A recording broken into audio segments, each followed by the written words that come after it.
The occupiers are preparing to surrender Pokrovsk. Against the backdrop of the Ukrainian armed forces' success on the front, our defenders have focused their efforts on the enemy in this direction. For example, the 7th Air Assault Corps has already reported that the defense forces have improved their positions in Pokrovsk, and now they are increasing the number of our assault groups in the city. We are talking about fire control in this location. That is, with the use of barrel artillery accordingly and FPV drones. It should be noted that this situation has been typical for this and not only this direction for quite some time. As a result of successful countermeasures, Ukrainian troops were able to improve their tactical position in several city blocks, military officials and analysts note. Pokrovsk, the presence of approximately 200 to 250 occupation force personnel has been confirmed. The main area of combat operations is around the railway station and accordingly the railway lines, which in fact divide Pokrovsk in half. However, despite all the successes of our defenders, the situation in Pokrovsk still remains difficult and dynamic. Let us recall that the day before it became known that the GURF is currently conducting a daring counter-operation in Pokrovsk at this very moment. The scouts were airlifted into the settlement by helicopters. The head of the agency, Kirilo Budanov, also arrived with them, personally overseeing the operation to destroy the enemy. At the moment, the operational reserve of Ukraine's defense forces has been redeployed to the Pokrovsk direction. Moreover, a special unit of the main intelligence directorate of the Ministry of Defense is also present. These units have a positive track record and experience in urban combat. The occupiers are willing to do literally anything just to avoid encountering the main intelligence directorate, HUR, on the front lines, even resorting to sabotage. For example, agents of the partisan movement Atesh report about the valiant Russian soldiers from the 115th Motorized Rifle Brigade of the Russian Armed Forces who burned their own military truck in order to disrupt their deployment to the Pokrovsk area. These guys got really lucky. Thanks to their act of sabotage, they survived, which can't be said for nearly 1,000 other Russian contract soldiers who over the past day were sent to the afterlife for a concert with Obzon. By the start of the week, the Russian army had already lost at least 4 armored fighting vehicles, a quarter of 100 artillery systems, and at least 121 vehicles. At the same time, for the first time in several weeks, there was a day at the front without any enemy tanks being destroyed. Due to an acute shortage of armor, the Kremlin is no longer throwing heavy equipment into battle. Instead, it is resorting to relentless human wave assaults. In the past month alone, the occupiers have lost as many as 3 divisions worth of personnel and 3 tank battalions. According to analysts' calculations, in October the Russian army lost more than 31,000 soldiers, which is roughly equivalent to the personnel strength of several divisions. In addition, according to the General Staff of the Armed Forces of Ukraine, in October, Ukraine's defense forces destroyed about 230 enemy armored combat vehicles, more than 800 artillery systems, 29 multiple rocket launchers, and 93 tanks, which is roughly equivalent to the strength of 3 tank battalions. So how does Putin respond to all this? Of course, with record levels of terror against Ukraine's civilian population. Thus, in October alone, Russia launched a record 270 missiles at US, which is 46% more than in September and is the highest figure since 2023. President Zelensky reported that just this week, Russia attacked Ukraine using 1,500 strike drones, 1,170 glide bombs, and more than 70 missiles of various types. Today, our air defense performed quite well. 223 Russian strike drones overnight, 206 destroyed or suppressed. Every day, every night, there must be results in destroying the Russian occupier, in defending our positions, and in protecting our cities and communities. I thank all our units for exactly these kinds of results and everyone who truly defends Ukrainian positions. And speaking of results in destroying the occupiers' military targets, here too the Ukrainian armed forces have something to be proud of. Yes, it was flying then. So in the Krasnodar region, drones struck an oil refinery in the city of Tuapse. According to preliminary information, the drones leveled the first berth of the oil terminal there. A fire broke out at the site of the strike. The deepwater berth of Rosneft was also hit. This is a maritime port facility specially built for loading oil products onto tankers of Putin's shadow fleet. Right above the city here, you won't see anything there. With a polymeter? Oh! It was restless that night in the Kursk region as well.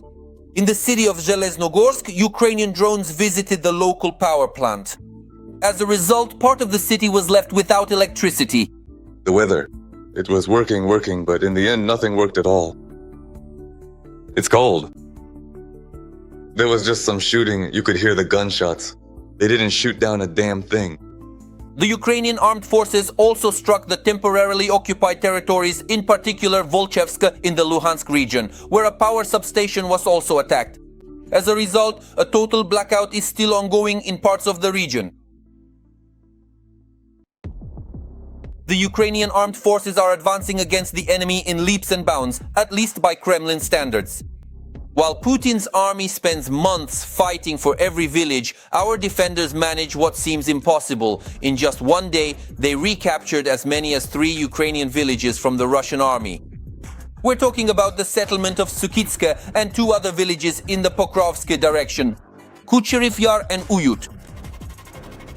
Thus, as of August 21st, 2025, the situation in this area has been stabilized. Control has been restored over 9 settlements. Another 9 have been cleared of enemy sabotage groups. In just the last 10 days, 1,756 enemy soldiers and 75 pieces of equipment have been destroyed here.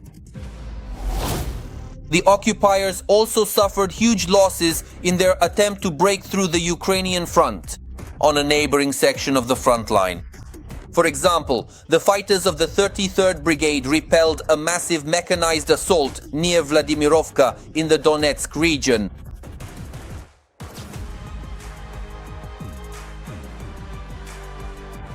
During the battle, the weather conditions were poor, which did not play into the occupiers' hands. The enemy got at least 3 armored vehicles stuck in the swamp. And the infantry, which began to disembark from them, came under fire from artillery drones. At one point, even HIMARS joined in to repel the Russian attack. As a consequence of the battle, the enemy military forces lost 3 armored vehicles destroyed, 3 drowned, and most of their infantry. Nevertheless, the Russian army does not give up hope of breaking through our defenses somewhere along the front at any cost, even if it means hundreds or thousands of their soldiers killed. Every day, essentially, there is news that the armed forces have locally pushed out the enemy here or liberated territory there. In all directions, they are basically repelling large-scale enemy attacks. Every day, dozens of attacks are carried out in various directions. The enemy is especially desperate to drive the Ukrainian armed forces out of Pokrovsk.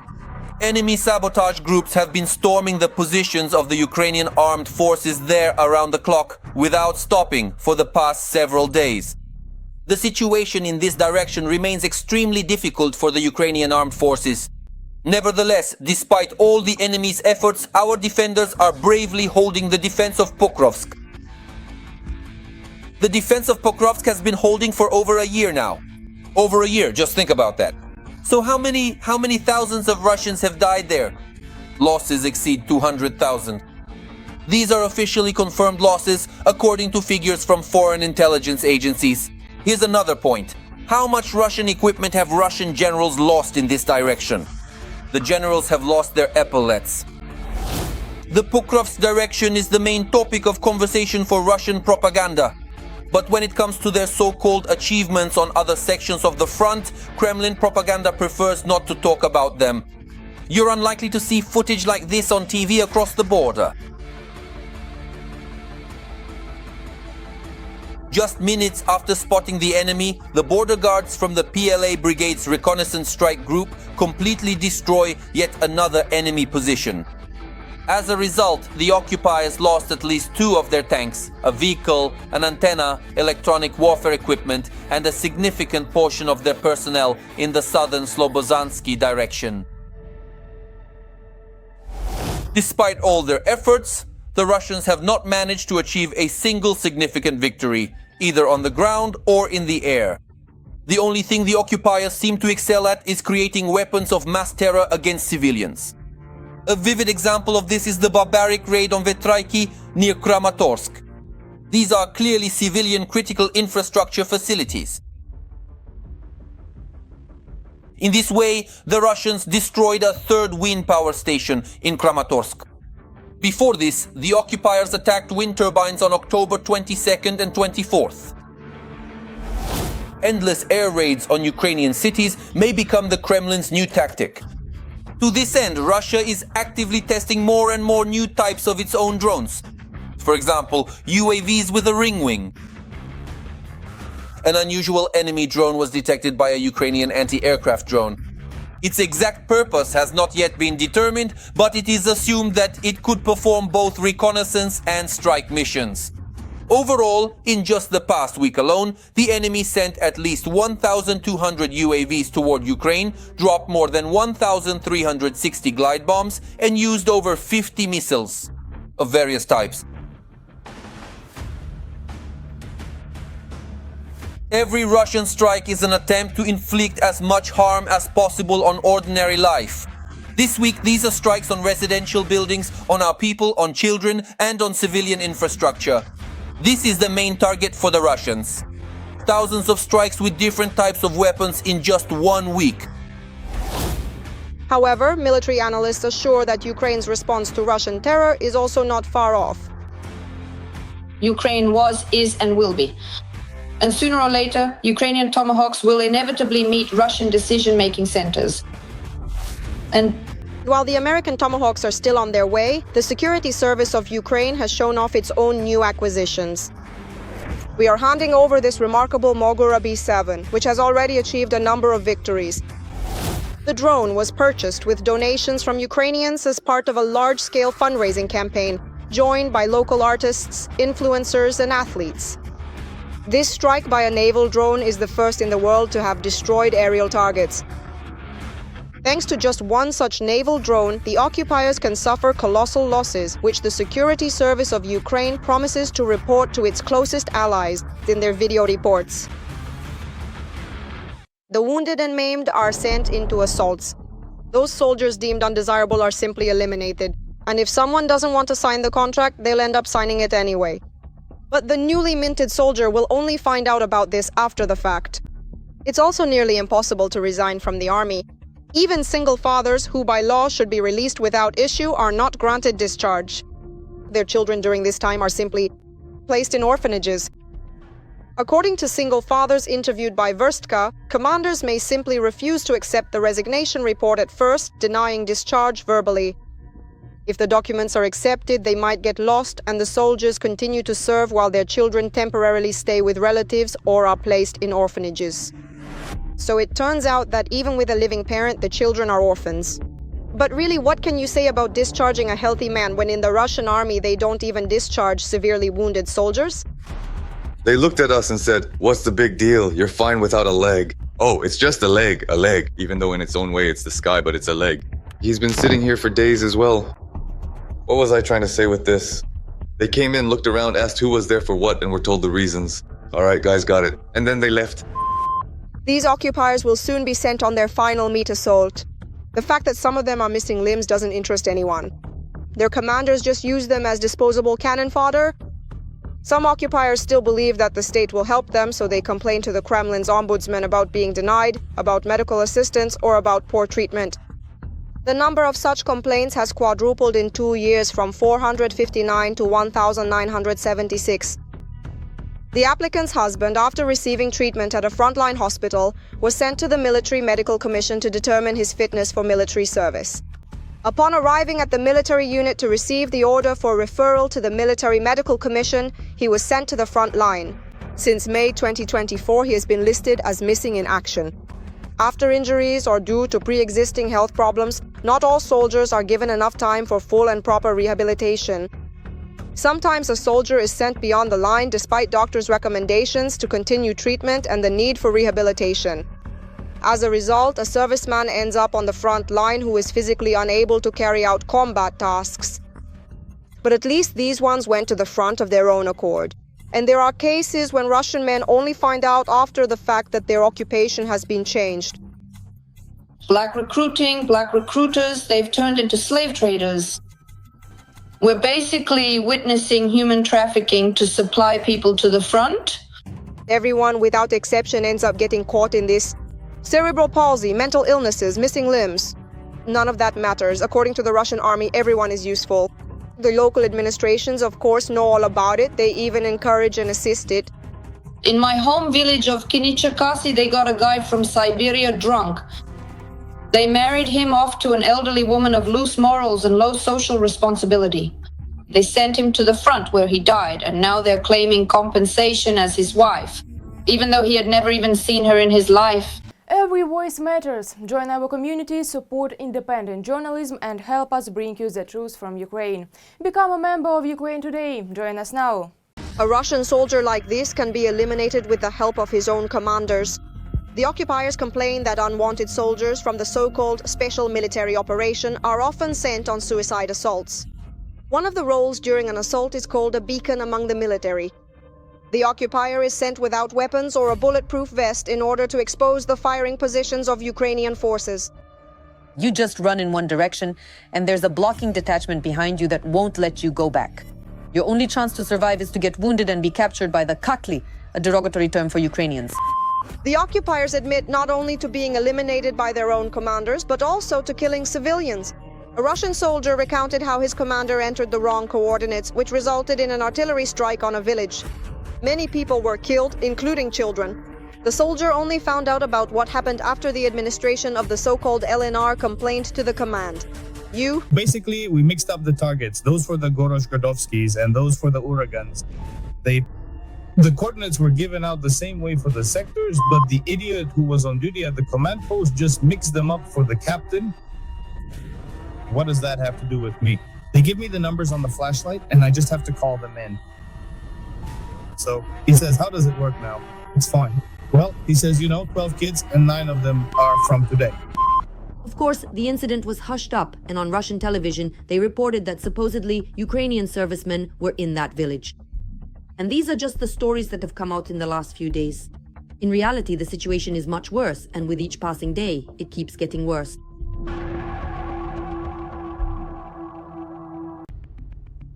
The last leg of Valery Gerasimov's chair has broken, according to the Audacious movement. Citing information from officers in one of the Russian military groups, the Kremlin is very dissatisfied with the general's work and, to put it mildly, his less than truthful reports from the front. Putin gave Gerasimov a deadline to capture Pokrovsk by mid-November. This order is the general's last chance to keep his position. Against the backdrop of this ultimatum, there has been a sharp intensification on the Pokrovsk front. Human wave assaults. The command is sending huge waves of personnel into suicidal attacks in order to fulfill the order at any cost. The unremarkable, charisma-lacking Valery Gerasimov, a man to whom Putin owes his first presidential term. It was he who, while Moscow was preparing to check boxes on ballots, led the combat operations for the village of Komsomolskoye. This 15-day struggle became the key and final battle of the Russians' second Chechen campaign. Gerasimov delivered victory to candidate Putin, marching over the countless corpses of Russian soldiers and local residents. The residents were allowed to leave the village, but they weren't allowed to go far. They were forced to stay for several days outside the outskirts of the village, but in reality, they were being used as a human shield. In 2012, it was Gerasimov who presented the country's leadership with the formula for hybrid warfare. At that time, he insisted that it was necessary to move away from classical wars toward destabilization on the ground. Its approach lies in the active use of the protest potential of the fifth column. A little later, the Russians tested Gerasimov's formula first in Crimea and then in Donbass. According to Bellingcat investigators, it was Valery Gerasimov in 2014 who initiated the deployment of regular Russian troops near Ukrainian Ilovaisk and the transfer of Russian military equipment to the separatists. It was from this equipment, by the way, that the Malaysian Boeing was shot down. Mute Gerasim, as the Grey Cardinal of the General Staff is called among themselves, has outlasted all his loud and flamboyant critics. All those individuals who refuse to provide us with the necessary ammunition and supplies will, without a doubt, be eating them in hell, you miserable bastards! We're short on ammunition by 70%! Trigu! Gerasimov! Where are my supplies? Prigozhin has been blown up. Strelkov Gherkin is rotting behind bars. After the scandal, it was thanks to Valery Gerasimov's efforts that the favorite of Russian Z patriots, General Popov, was sent there. Even Shoigu was carried out of the Ministry of Defense, but Mute Gerasim is still sitting in his chair. Although rumors of his dismissal have been spreading actively since last summer, and now, supposedly, there are actually grounds for them. If Gerasimov fails to capture Pokrovsk by mid-November, he will be replaced by a certain Viktor Viktorovich Paznikir, who was born and raised not far from the Ukrainian city of Sumy. Not much is known about him. He was awarded the Order of Zhukov by a classified decree, and in February 2024, he received the rank of Colonel General. It's hard to call this military leader a public figure. His name was first mentioned in the media after the start of the operation in Syria. The Lieutenant General held the position of First Deputy Chief of the Main Operational Directorate of the General Staff of the Russian Armed Forces. His briefings were dedicated to the situation around Palmyra and Aleppo. Paznikir also spoke about the work of the Russian military police in the Middle East and criticized the presence of American naval forces in the region. The Lieutenant General's statement about U.S. plans to develop a global missile defense system caused a major stir. At the Moscow Conference on International Security, Paznikir called Washington a likely adversary of Moscow. To overcome missile defense, Viktor Viktorovich proposed using the Sarmat and Avangard systems.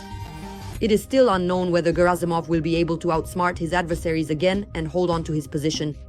Since the summer, the occupiers have been amassing troops in the Pokrovsk direction and probing for weak spots in the Ukrainian defenses. On their side are Russia's vast resources, which they spare no expense to achieve their goals, and a huge number of fortune seekers lured by contracts and the new status of hero.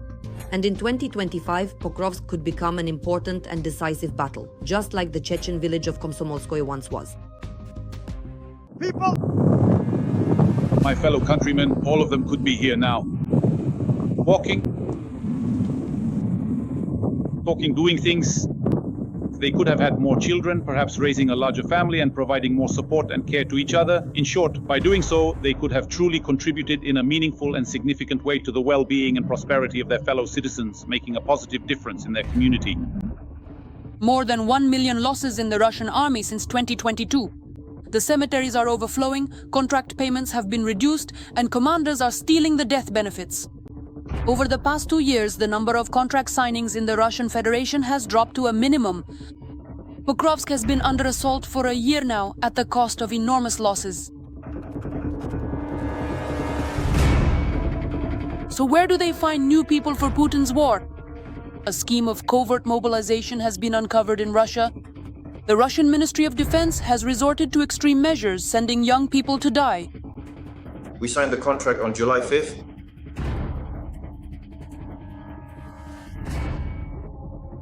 He was the one who intimidated us, specifically saying that conscription is the compulsory enlistment of people into a country's armed forces, typically mandated by the government. It usually requires eligible citizens to serve in the military for a set period, especially during times of war or national emergency. Service is covert mobilization. Today in Russia, conscripts are becoming a significant force, which the authorities are putting into the so-called special military operation.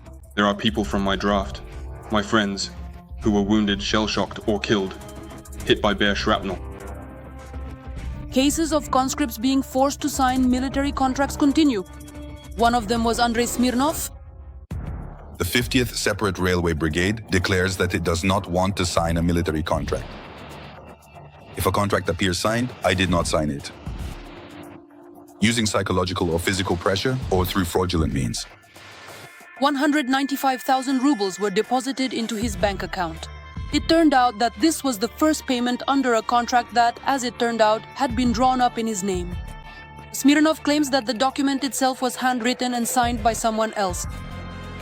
Other young men, however, cannot withstand the psychological pressure from their commanders who try to persuade them. to agree to go to war instead of returning home to their families, such as their loved ones.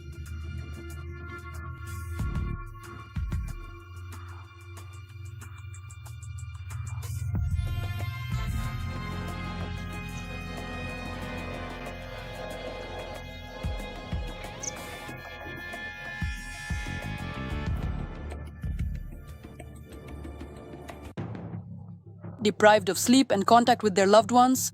In some cases, those who refused were even shot at with air guns. Contracts are signed for conscripts without telling them. They are then formally, as official contract soldiers, sent to war. I'm not saying this without evidence. This year there was a major scandal in Chebarkul. This is in the Chelyabinsk region, a well-known military unit where the prosecutor's office itself, under pressure from relatives' appeals, admitted and acknowledged that there had been falsifications by the command to force conscripts to sign contracts. Bringing in conscripts allows contract soldiers and mercenaries to be freed up for new offensives. They're only 18 years old, they have no combat experience, they don't even have any real-life experience yet. How can they possibly help at the front? In Russian military units, there is an unofficial plan to recruit contract soldiers from among the conscripts. We have evidence of people being put into scorching hot drying rooms and kept there for a long time until they agreed to sign a contract. People from Kuzbas told me that one conscript managed to resist such pressure and was able not to sign the contract. But at what cost? His femoral head was broken, and he was discharged early from the army. So he didn't sign the contract, but he was left disabled. And yet people consider this case a success. These are the kinds of successes we have. The mother of another Russian conscript stated that her son ended up signing a military service contract after he was pressured to do so. She mentioned that he felt he had little choice in the matter. He explained to me saying, "Mom, I don't even understand myself how it happened. I never had any desire to sign a contract."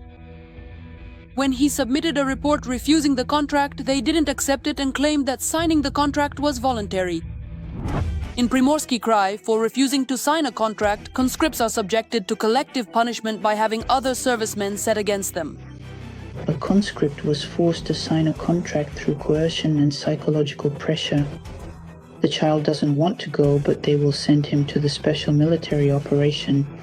The child is only 18 years old and he signed it involuntarily. This coercion was against his will. He had no intention and did not want to sign this contract. They told him, "You have no choice, you'll sign it anyway." The mother didn't know that her son had been taken to war. He thought he would end up in a guard unit, but he found himself in Mariupol. We don't know where our son is right now. At the moment, we have messages and screenshots with him. Audio recordings and video recordings of conversations where he confirms that he signed the contract under pressure against his will. Right now, conscription into the Russian army is taking place in annexed Crimea. You are now officially joining the ranks of the brave defenders of our motherland. Conscripts, both from Russia and from the occupied territories, are forced in the very first months of service to sign a military contract so that there is a legal basis to send them to war. In addition, the security forces use conscript soldiers in battalions to knock down.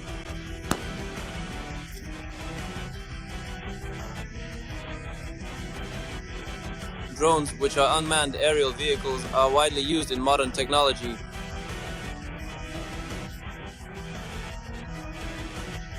We also have people flying here quite often, bro.